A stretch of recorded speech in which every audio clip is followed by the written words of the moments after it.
Hello, welcome to Advertising Report Card. This is Michael Ensor, and if you're watching this video, get ready. We are on part 2 of the Advertising Report Card for Moonraker.AI. In the first section, we covered PPC in depth. It was a main focus, so we wanted to make sure we capture as much detail as possible on the PPC side. With that being said, there is a huge opportunity that if I didn't address, I would just not be doing my job, and it's social ads. So PPC on the priority of driving traffic to people who have the incentive and are looking and are motivated and educated to get SEO for auto repair shops because they've had that specific search. That's great intent-based traffic, but it will be some of the more expensive traffic. Reason being is that you have people bidding on SEO keywords. You do have competition in the space. You're running parallel to the automotive marketing industry, which is extremely congested. Too many people are trying to do advertising for automobile dealerships. So PPC in itself is going to be an effective strategy based off of the last video detail-wise. The second most effective and potentially in competition with the most effective will be the social ad strategy. Let me break that down, starting with the basics. So with the social media page for Moonraker, there's only 2 people who like it, one of which is myself. So with that being said, it's not like count is something that I hold a business to in regards to how successful you are as a business. But what will happen is you'll have customers that eventually try to check you out and see if you're a real company or not. When you have 2 likes, it just doesn't appear as if you are a real company. So the first thing I would recommend is making sure that you just get your friends and families to come here, give you some likes. Go to your customers, ask for reviews. The 2 main things you would want to do on the page, especially when running ads, is making sure that if somebody reflected back to the brand that they saw an ad for, that they'd have a positive impression of the company. So that's pretty straightforward. I know that that might not be a very technical recommendation, but it's a recommendation that everybody should be following. Always be generating reviews, getting more likes on the page if you're going to be doing Facebook ads. It should be an inherent part of your funnel. When you have a customer say, hey, would you mind going and liking our page? It's a great email sequence to have if you have an email newsletter. Likewise, after X amount of days, if you think someone's having a good experience, or if you just have a good call with someone in that immediate moment, they're very happy, ask for that testimonial. The best you can get is a video of them speaking directly about their experience and being positive. But worst case scenario, send them a link to Facebook, 5-star review, captured, perfect. It can be used for your own personal marketing going forward and a lot of other beneficial reasons. So with that being said, moving forward on the posting side, another thing I really don't heavily push because it's just a smaller piece of the lead gen funnel is post on the page. Making sure that you look like you're a functioning company and that you have posts on the page. I know everybody, including myself, could be better at this. One thing that I am instituting for myself and everyone else that I work with is if you do not want to write posts, having a relevant content trickle that publishes every so many days on your site to keep your page active and showing that you have new content is important. In this instance, you don't want to just necessarily publish SEO strategy, but you could have that in the mix. The main thing is that Moonraker offers a truly unique thing where you're doing auto repair marketing, and then you also have this whole AI algorithm side of the business where if you're feeding that type of content to the page, it will show expertise. Again, is it the main focus of an advertising campaign? No. But if your page, for whatever reason, looks like it's dead and you're showing ads and somebody references that, you're going to lose a potential customer. So again, emphasis on the reviews, likes, and posts. When running Facebook ads for your own business, you want those 3 things to be covered. Does it have to be extremely detailed or time consuming? Absolutely not. There's really easy ways to make it very, very removed as far as the manual process goes, but having that in place is a good thing to do short term because the long-term impacts are going to be beneficial and hopefully automatic. So let's move into the actual ads now. Let's go to the bread and butter. There isn't really much running on the account out of the gate. So what I did is I built a little example, and I'm going to run through the targeting example that I have.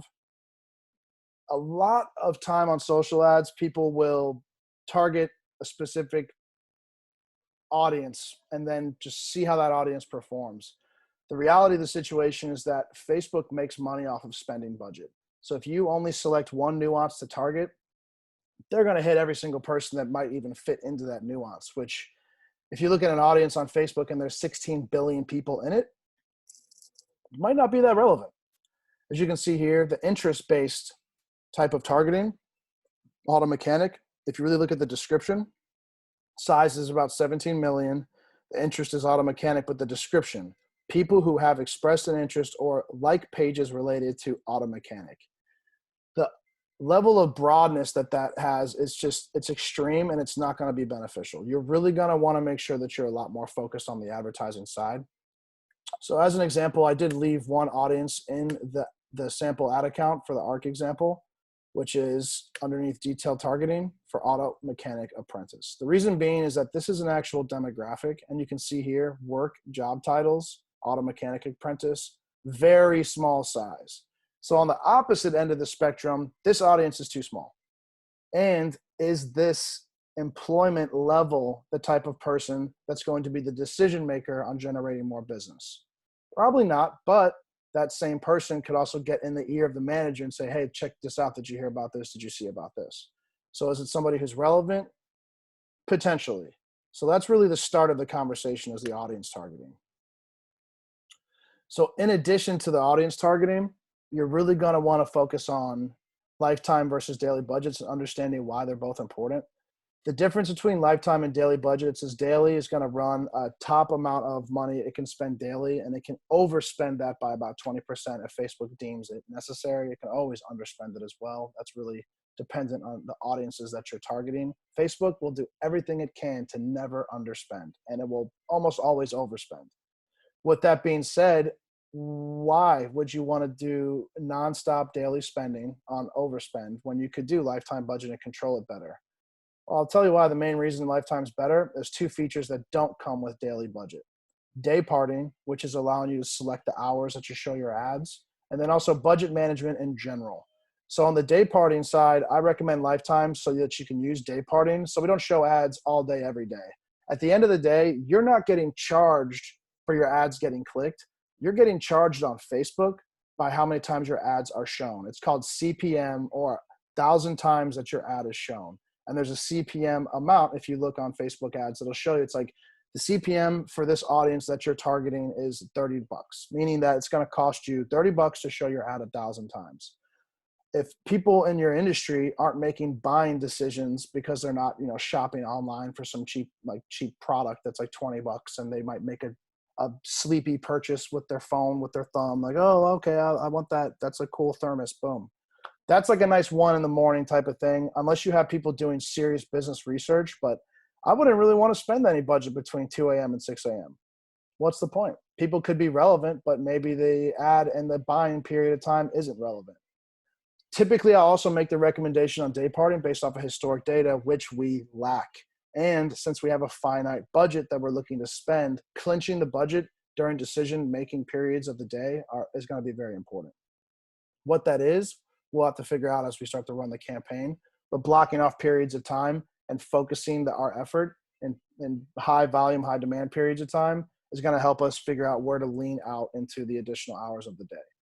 And again, budget management, with the allocation tool that I set, we have an exact amount that we're looking to spend on each channel for each strategy. So we don't want this to grab from another channel. We want to make sure that Facebook lead gen and Facebook appointment booking strategies are all being done in a controlled budget fashion. So targeting examples, again, let's go back into interest. So what I had mentioned was the difference in size of an audience, but now we're going to talk a little bit about the difference between the actual audience categories. This one is interest-based versus employee-based. So as a quick example, you can see here, auto mechanic is what we want to go after, while interest-based is not the top priority. And I'll explain why as we continue to go on, but the common sense factor is people who are interested in auto mechanic, I would say like probably 80% of people who have shown a new interest in an auto mechanic have a need to hire one. They're not necessarily a auto mechanic, because that's not going to be a recent interest. Likewise, it's way easier to isolate somebody's job based off of their job title demographic versus what they're interested in. What is an auto mechanic interested in? Auto mechanics. What are all customers interested in who need an auto mechanic? Auto mechanics. It's explanation of why an audience can be either 16 million or 6,700. So let's scroll down and get a little bit more into the nuance of it.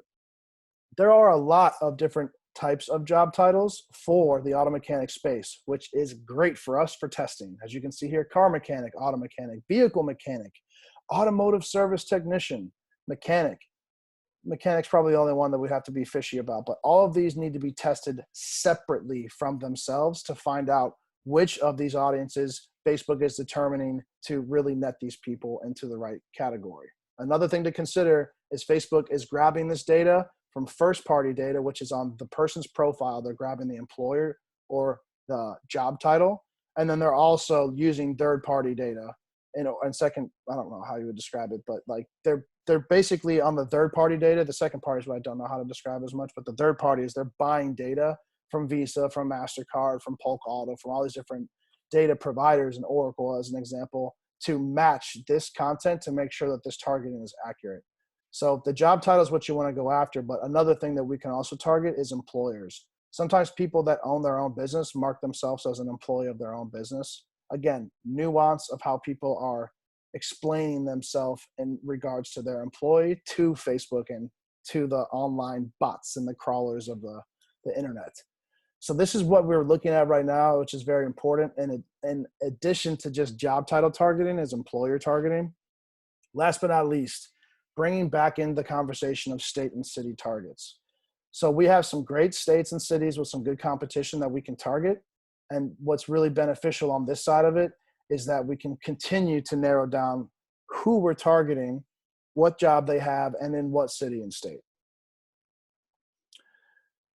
So in addition to who we're targeting, the offer is going to be very important to make sure that we get people to become potential customers or to fill out that form and to book that appointment. The unique selling proposition is absolutely something we want to emphasize. Plus, later in the funnel, once we get people to engage with what we're doing, offering the incentive to then sign up immediately is important. You can cycle all these up to the top of the funnel, which I'll explain in a bit. But the main thing is having different segments of what is going to be said at what different stage of the funnel and utilizing what it is that you're offering as a business to construct that funnel for the traffic that you're driving from these job types in these regions. So now let's hop into the competition side of things. I found a couple different types of ads that I wanted to just bring up in general, which is going to lead me to another point about business partnership in the future. And also, I don't feel like Moonraker couldn't do this. I think that this is a pretty simple, straightforward service that you might be able to adopt. It is the Google My Business aspect of the service. So on the actual service offering on the page, it's very clear that Google My Business is absolutely something that's impacted by these efforts. So making sure that we're emphasizing that in its own right and its own fold is going to be very important. Because as you can see here, we have people that are netting traffic simply by selling that one service and making it very, very easy to understand. I did think this page was done well. Reason being is that what's the main reason why someone's looking for GMB? To make their GMB listing complete and effective. You have somebody who's seemingly in an automotive dealership. This is pretty generic. This is good because it shows the person in the car with the keys and it emphasizes the service again. And then also a quick spec out of just the Google My Business. If you can take a look at the strategy for GMB emphasis on our landing page. Again, this is kind of like CRO and Facebook tied together, but using the competitive listing is going to help us understand what we could maybe potentially improve. So maybe emphasizing, I think this is pretty funny too. Maybe emphasizing the GMB in one fold and trying to express by taking this in addition to what is getting done to make that happen, like having that GIF right here and then why use GMB. And then having some quick stats. I mean, these, I don't even think anybody would even really read these. So I wouldn't too much worry about generics. I would worry about focusing and hitting the customer exactly what it is on their pain points. Generics. Again, something that might be a little bit more specific to what the value of the service is. Some people do read these items, but I mean, a lot of the time people will glaze over these types of listings. It's because it's called ad blindness. A lot of people have seen these types of layouts on sites, and you go through so many, only certain things are really going to stand out. Then you have your form right here at the bottom. All other call to actions on the page go directly to the form.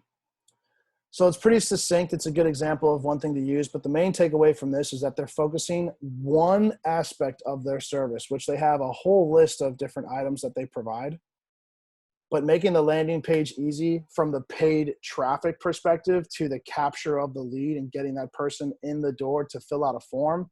That's really the main key here. You can always expand when you're talking to them about what the full package offers, but keep this in mind. Maybe there should be just a GMB page on Moonraker, and it's very much shorter.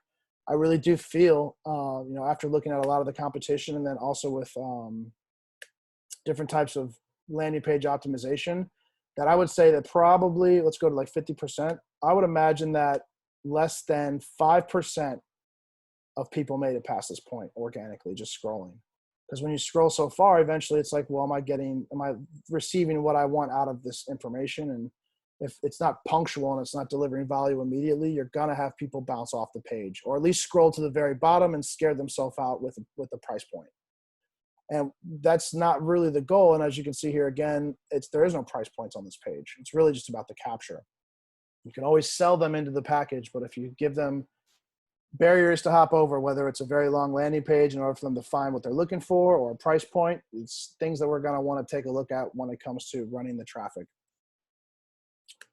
Another thing to take a look at too are people that are actually advertising on Facebook. I went through over a dozen automotive advertising companies, almost none of which are actually advertising their own services on Facebook. 2 companies, one in particular, are dominating it. So we really want to take a look at what they're doing, and then we want to swipe their ads, not copy them, swipe them.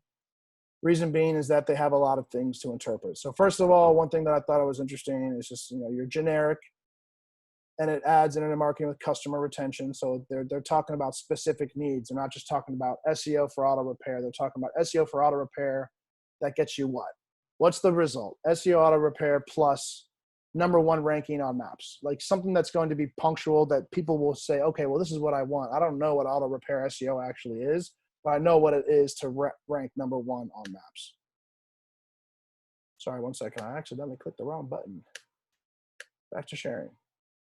So another thing too, which I really like, is the refer shop. Referring is going to generate you revenue, but there's a lot of things that happen when people look at the referral offer. Maybe they want $200 and they aren't even an auto repair person. Maybe they could repair a friend. Likewise, maybe you're an auto repair person that has a friend who also has an auto repair shop, and you don't want to sign up first. You want them to sign up first. You get $200 incentive. Likewise, if an employee of a company sees our ad and refers us to the owner or the decision maker, there's a lot of different ways that the refer program could benefit. And you see how this is a video by hitting this play. What it does, it's just a GIF of this arrow going back and forth against the click here button. Simple, yet effective. Key point, easy created to create. So this is another cool call out. I've done these before actually for different ad agencies, is you're seeing our ad. We can make sure your customers see your ad too. Very generic, very straightforward. I know that we're going after SEO. So the main thing is understanding it's like you're seeing our ad, we've ranked it here, or however you want to place that type of context, especially if you're going to move to PPC or social ads. This is the type of ad that you can do to net simple traffic because it's a simple explanation of what it is that you're doing. This is what we really need to focus on too, is that we have some employee discussions. As you can see, Tony Mercury is the sales and business development of Auto Shop Solutions. So he's talking about increasing car count. The main thing here, I think they're trying to pitch is auto buyback campaigns. This is on the automotive space. But the cool thing is that you already have, Chris at Moonraker, some content about explaining your own product. So having some more of those little nuance videos about explaining nuances, like just having like a GMB video of just the GMB would be effective because it's a bite-sized piece of content that people can digest, and we can layer it into the funnel so that people can get educated further on your product And this is definitely something that I recommend that we move forward on the Facebook funnel. And in addition to that, generic video, we already have a video, so running this shouldn't be an issue. The main thing is this. These guys, out of all the content they're running ads on, significantly lack testimonials.